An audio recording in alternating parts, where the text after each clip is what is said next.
Bonjour and bienvenue. This is Fabulously Delicious, the French food podcast, the show that's your ticket to all things French cuisine, culture, and the stories behind the dishes that define France. At this time of year, French food turns comforting, festive, and deeply rooted in tradition. So today, rather than something new, I'm bringing back a favourite episode. One I wanted to reshare for anyone who may have missed it the first time around, or for those who just simply feel like revisiting a beautiful seasonal conversation. In this episode, we return to the world of the Capon, or as I say, Chapon, many a time incorrectly in the episode. A classic Christmas centerpiece in France, with Emily widely known as the real Emily in Paris. It's a conversation that feels especially fitting for the festive season, rich in tradition, French food, culture, and the stories that make Christmas at the table so special. I'm your host, Andrew Pryor. Enchanté. Enchanté. I'm a former MasterChef Australia contestant, now proudly calling France home. From my kitchen to markets, farms, and French dining tables, I spend my days cooking, tasting, and celebrating the extraordinary food traditions of this country. And I share them with you, my fabulously delicious audience, every week. So if this is your first time listening, bienvenue. And if you've heard it all before, I hope you enjoy rediscovering it. Pour yourself a glass of wine. That's of course if you're not driving. Tear off a chunk of baguette. Add a smear of some creamy camembert perhaps. Maybe a little saucisson and settle in. Welcome to Fabulously Delicious.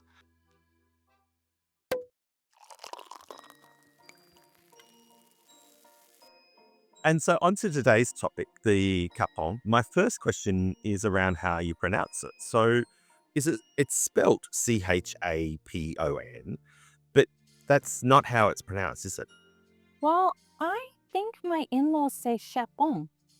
They do. See, we had Camille from French Today on last week, and her pronunciation is a capon.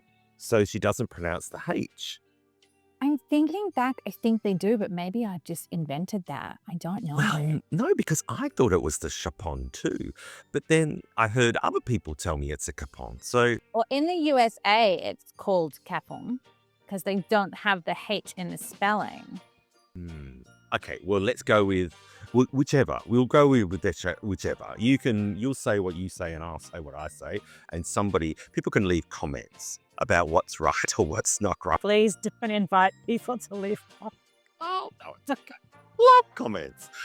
What is a chapon? So it's basically a castrated rooster is the simple answer. Whether chemically or physically castrated. So they do that before they sort of have any hormonal changes. And I don't know why they started. There's a few different answers. It was to stop roosters from fighting because once they're castrated, you can keep them in together, whereas beforehand, otherwise you can only have one rooster in a sort of one enclosed space.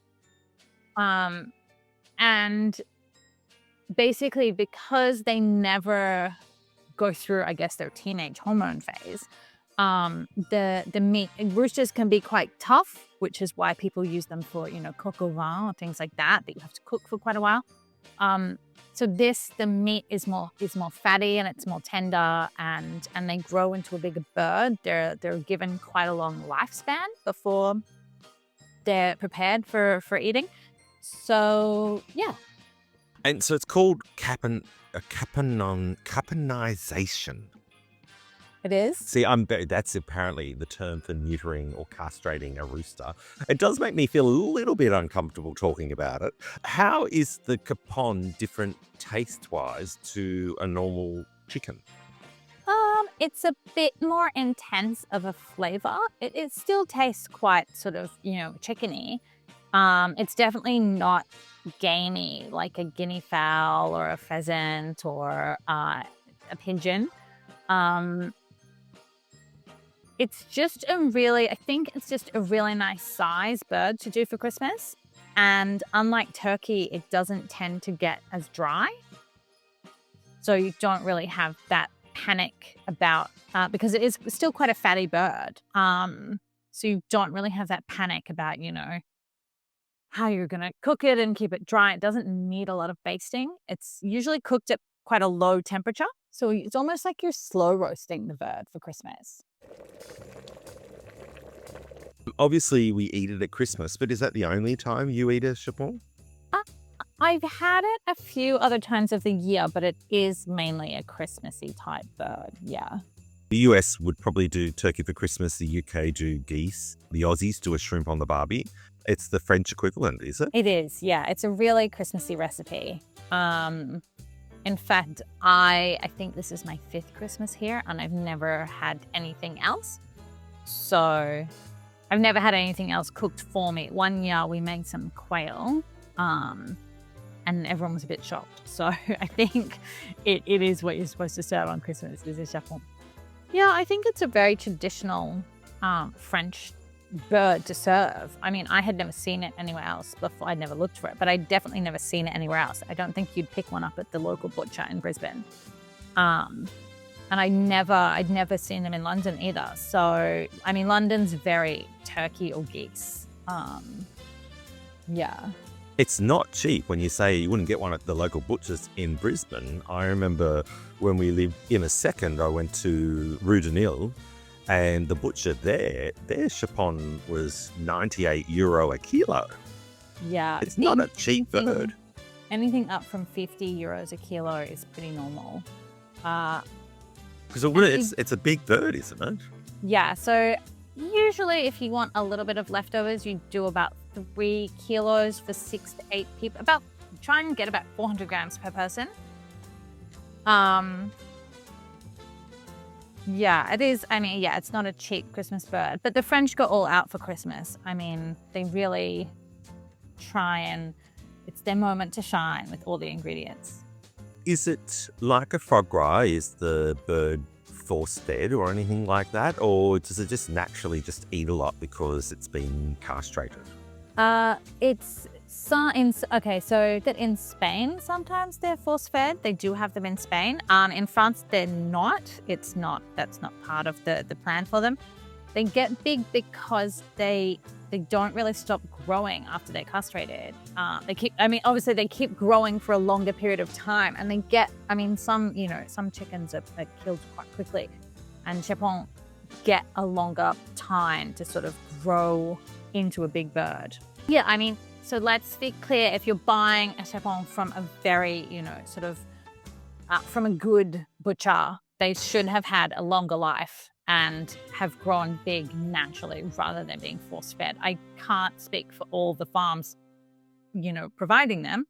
And I'm sure there are some that are not doing it in the best possible way. But generally, it's because they're given opportunity to grow rather than being force-fed.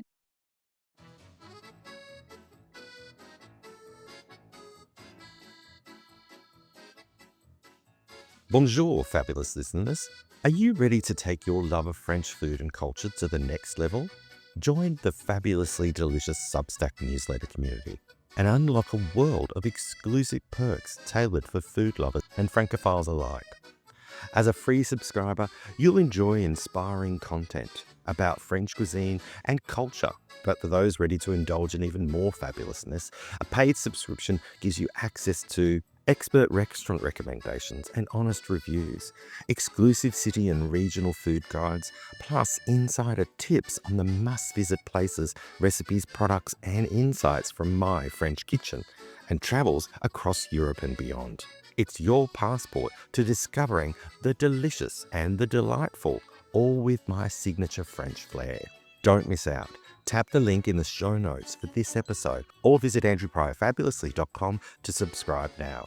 Let's make your culinary dreams come true.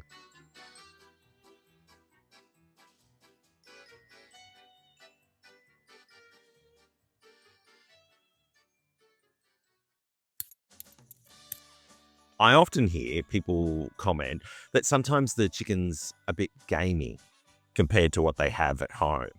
So why is it that we have so many different types here and varieties here of chicken and poultry?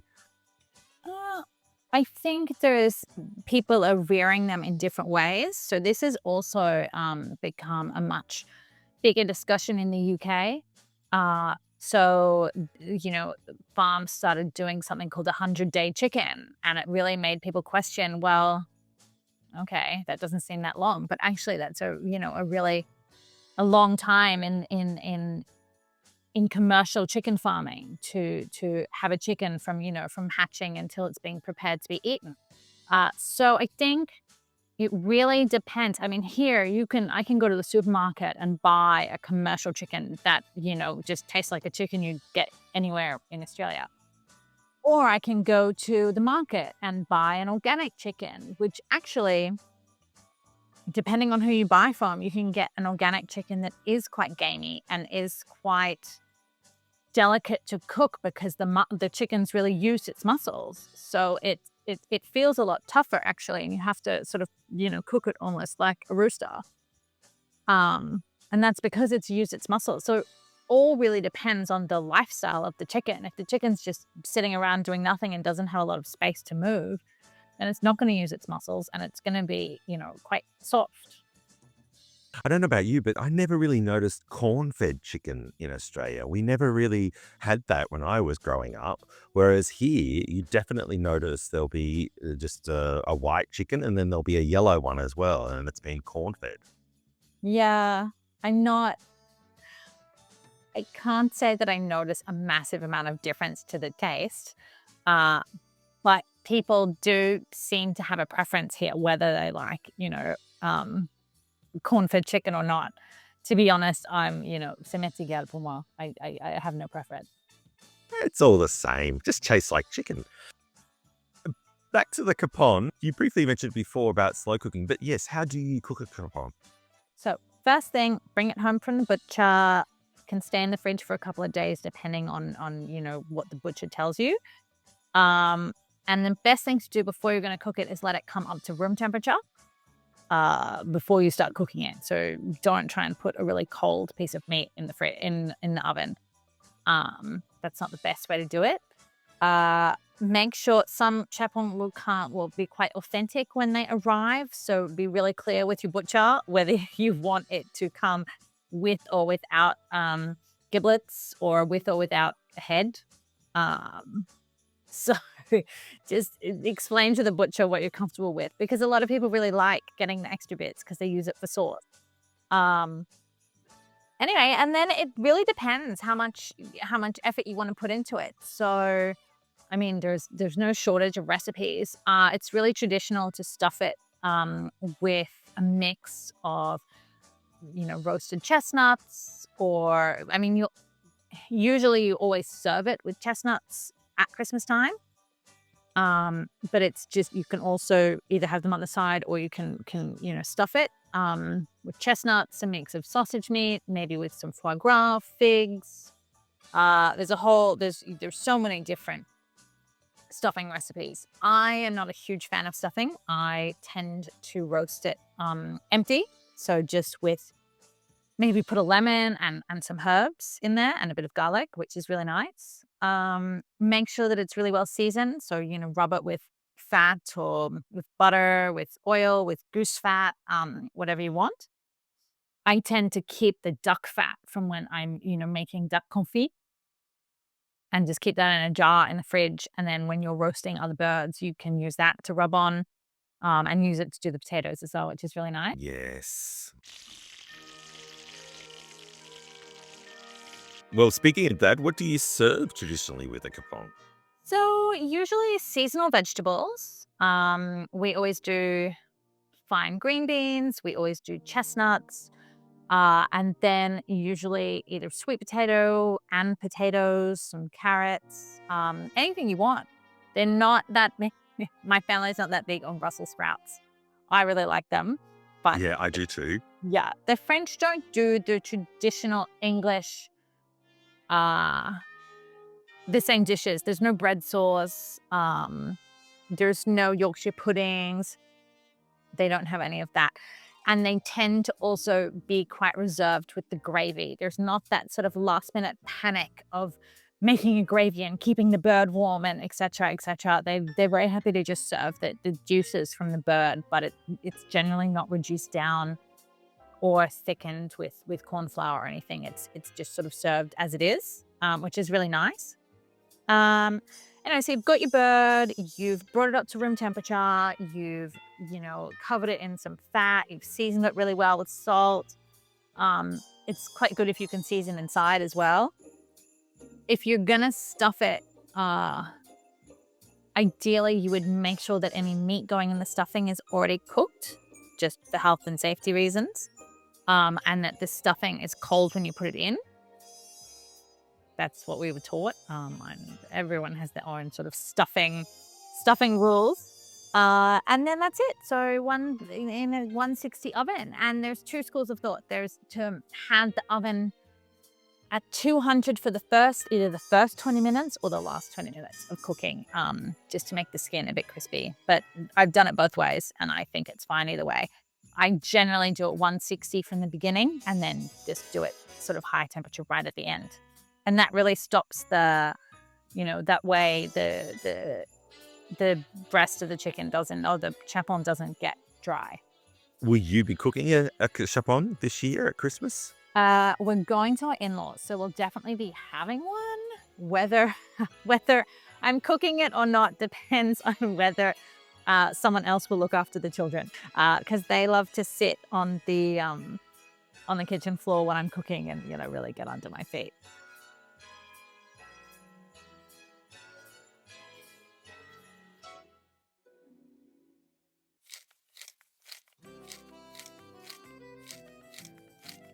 Before I go, I just wanted to say a heartfelt thank you for listening. Whether you've been for your fabulously delicious fall year round, or you've discovered the podcast for the very first time this Christmas. However you're celebrating the festive season, here in France or elsewhere in the world, I hope it's filled with good food, good company, and, well, a few fabulously delicious moments around the table. Maybe there'll be laughter, long lunches, clinking glasses, and dishes made with love. Thank you for welcoming me into your ears and your kitchens this year. Joyeux Noël, bonne fête, and I'll see you in the new year, or in the next episode of Fabulously Delicious.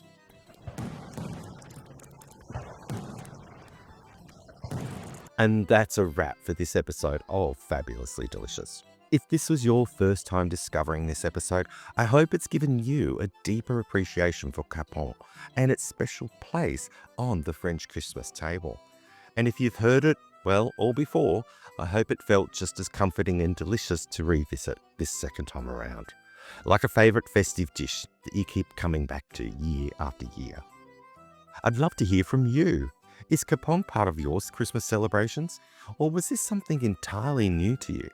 You can slide into my DMs on Instagram at Andrew Pryor Fabulously.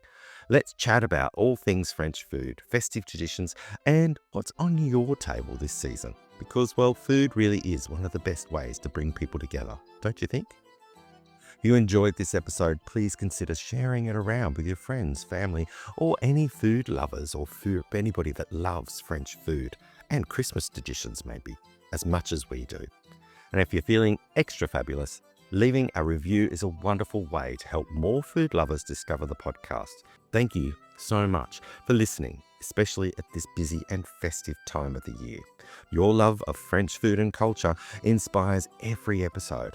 Remember my motto, whatever you do it fabulously. Merci beaucoup, joyeux Noël, and as always, bon appétit. Until next time, au revoir.